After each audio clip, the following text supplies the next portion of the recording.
The other constituent in the direct contract, your provider, your employer, it's got to work for them. Here's 4 things to consider. Independent. Up until now, again, go to your TPAs and thank them. You've asked them to do something that is not their core competence in many situations because they hold the predominant load. What I love about the space is unbundled self-funded health plans, which means anytime you're rebundling certain things, you better be darn careful. And what we see happening is direct contracts are being rebundled into RBP vendors. Direct contracts are being rebundled into your claims payer, your TPA. Direct contracts are being rebundled into your broker community, which means that it's not unbundled anymore. And from an employer's perspective, the advantage of it being unbundled is if you need to switch your RBP vendor, your TPA, you can still keep all your direct contracts.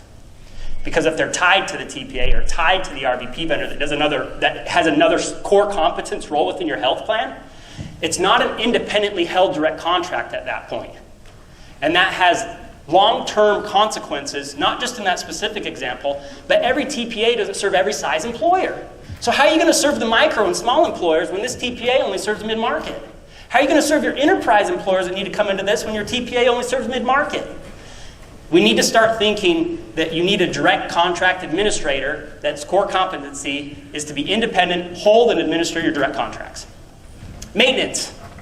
Oh, maintenance. It's back to the same thing, but providers have a responsibility to let their members know who's part of the direct contract, which is no easy task because it's always changing. So whose responsibility is it to maintain the roster of providers that are associated with the direct contract, the provider directory? Compliance. Employers assume responsibility of payer. It doesn't magically happen. Compliance indicates some written trail, maybe. That'd be preferable. Necessary. If you don't have documented evidence that the employer has joined into this and assumed responsibility of payer, be careful. Because you may be falling out of compliance, which what I mean by that is you may be entering into this network space, which has a whole set of compliance. You've got to have documented evidence that the employer is assuming responsibilities of payer. Claims routing and repricing. 1, it needs to be done with integrity. And 2, our firm belief in global direct contracts, it's got to fit into the exact same system the providers and the TPAs are currently using, which means payer IDs, clearinghouses, claims coming with an HCP04 indicator and a network indicator to the TPA house with a fully repriced claim ready for plan adjudication.